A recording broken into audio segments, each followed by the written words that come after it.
Danny Kinahan. And I may need to interrupt the member as we move to question time at 2:30. Mr Kinahan. Thank you very much, Mr Speaker, and I fear that with the length of my speech you probably will. But I'm very, very pleased to be speaking today on such an important matter on the education bill. But I would like to join others in thanking all of those who've worked on it, but particularly to thank on all those who work in our education system, give their time, their life, their heart, their skills to educating our children. But I am, though, extremely saddened that we have this bill that, the more I look at it, seems to be brimful with hidden intentions. Given the past record of Sinn Féin, we must treat this bill with healthy mistrust. Given that the last Education Minister seemed to listen to no one, and that the Department often seems to be of that mind too, the Ulster Unionist Party are opposing this legislation. We know that Sinn Féin would really like to dismantle everything and anything that smacks of Britain, and that it will pursue tirelessly its endless push for a united Ireland, at the cost of everything in its path. We must treat this piece of legislation with total awareness and search out all that is hidden within. Happy to give way.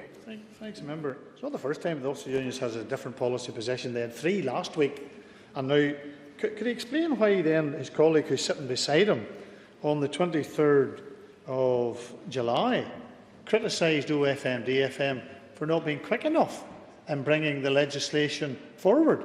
So all of a sudden, today, we're being told they have now a principled position on ISA. The first time the Ulster Unionists had a principled position on anything. But now they are saying, and his colleague has now hopefully given him the answer, why on the 23rd his member was saying there should be more progress in delivering ISA. Could they tell us what exactly are they up to? Thank you very much. It looks like we're not allowed to think, we're not allowed to read, we're not allowed to take on new positions as we learn more. The more you dig into this bill, the more you'll find you have something that gives us great reason to concern. Would the member give way? I'm going to get very sore knees at this rate, but yes, please. Just reflecting on the last point made to the member, would the member also care to reflect that the member who intervened, Mr Story, said on the 18th of May 2010, ISA is dead, it is not coming back, it's bureaucratic legislation that satisfies the control freakery of the department. So perhaps the member might reflect on who just is doing somersaults today. Thank you very much. Just my knees for not good enough for somersaults. But I do enjoy that point. Thank you very much. This bill is a sort of where's Wally for every politician. We have to search through it from top to bottom, from word to word, to try and understand what it means and why it's been written in such a way. Hidden in every clause, sentence and schedule could be a wally of hidden Sinn Féin chicanery. Anyway, enough about wallies. Let's move to better things. We would normally welcome a bill which purports to streamline our education management so that we can put in place high standards of educational achievement in all our schools. We would normally welcome, as everyone else should do, such intentions. Children and their education must be given the very highest priority. However, we cannot support this piece of legislation as we do not fully understand all that is in it. We find ourselves in a similar position as last week when the welfare bill came before us. Do we oppose it outright at the second stage, or do we let it move forward? In this case, we've decided to oppose it outright. And it is sad that we find ourselves pressurised by the need to pass the bill quickly, to stop our education system collapsing into further decline, and at a time when we really need to take our time to make sure that this legislation is right. It is so sad that our education system has been allowed to fall into such a mess. It is 10 years since our Deputy First Minister banished the 11+ from our education system in such an ill-thought-out manner, without even the slightest thought of how it was going to be replaced. We've had 10 years of no long-term strategy. 10 years of trying to impose one side's view of education on everyone else. 10 years of, we assume, attempts at deal-making, like the last ESA bills. It is sad how much time has been wasted. If the original manner of government envisaged in the Belfast Agreement had been used, we might have an agreed long-term strategy instead of the carve-up deals and counter-deals. The programme for government had planned for this bill to be passed last summer and in place by April 2013. The pressure is on, and let's not hurry it and get it wrong. The UUP will oppose it all the way, as it is a flawed piece of legislation. If it moves forward, it will not be our doing. Mr. Speaker, we want to see an education system that really works for everybody and puts children first and children's education first. Why on earth can we not sit down like grown-ups and produce an agreed long-term strategy and design a system that works for everybody? At present, England and Wales have learnt their lessons and are now moving towards academies and streaming, and we seem to be determined to move in totally the other direction. I'd like to ask what had happened between the end of the summer and now. It was announced that ESA would come forward as soon as the autumn assembly session began. What went awry? Was it really legal matters? Or was it that the First Minister realised that he could not sell what he'd agreed to his own party? After all, it is his MLAs, as well as many Sinn Féin MLAs, who will have to explain this bill and the area planning to their electorate. I wonder if I'm right. Are cracks appearing between DUP members? I'm very happy to give way.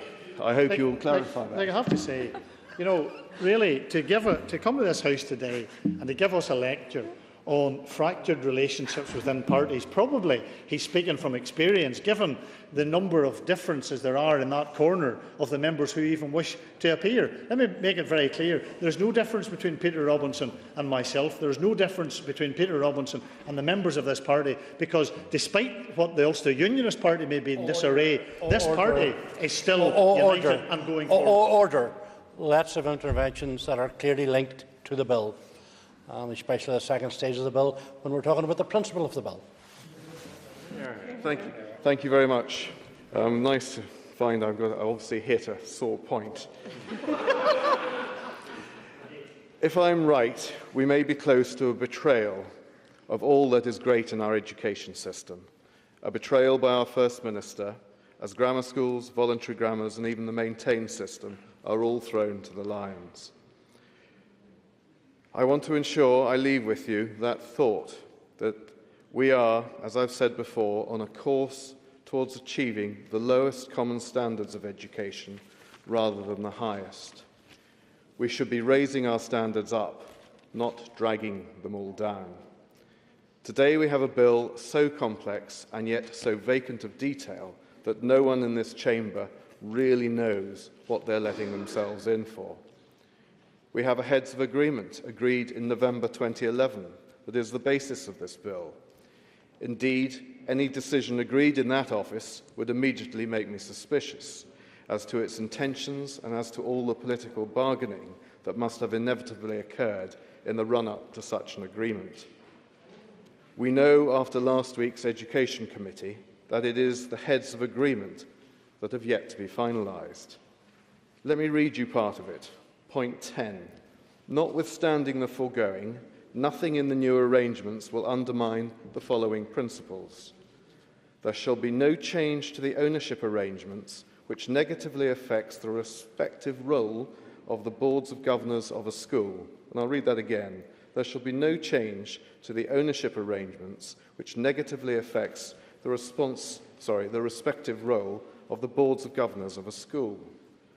Who wrote that? What on earth does it mean? Appalling jargon. I raised this and the lack of intelligibility of the heads of agreement at last week's Education Committee, to be told that this section of the heads of agreement had yet to be finalised. Very happy to give way. I thank the member for giving way. And if the member is as forensic in his detailed analysis of the bill, he might go and ask some from the community that he claims is being fed to the lions as to where some of that language came from, and then he might discover that maybe it wasn't as badly written as he's claiming. Maybe some investigation by the member might be useful. Thank you very much, Mr. Speaker. I'm rather enjoying this.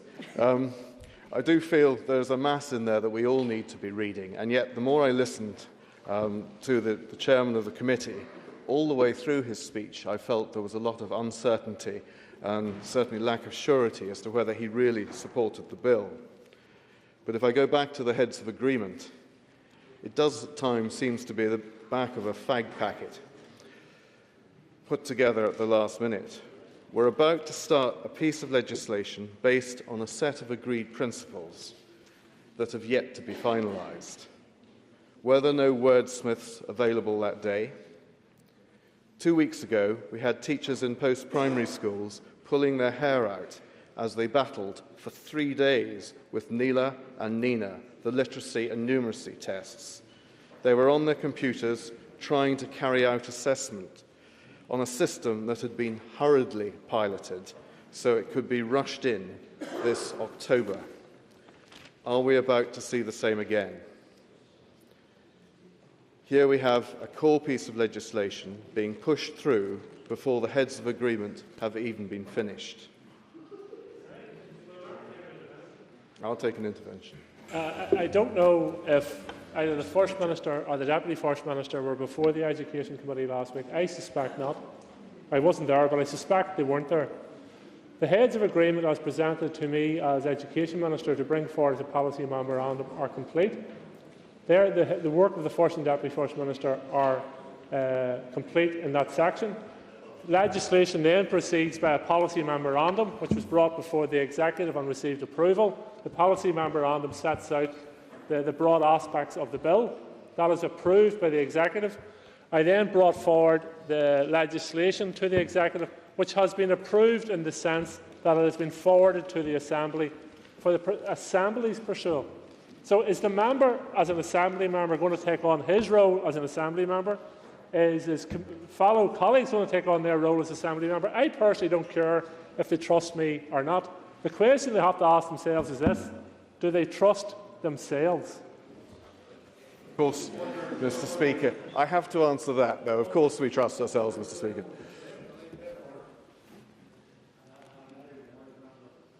To question time. The member will have an opportunity after question time to, I'm sure, to answer the Minister, but we're moving quickly to question time.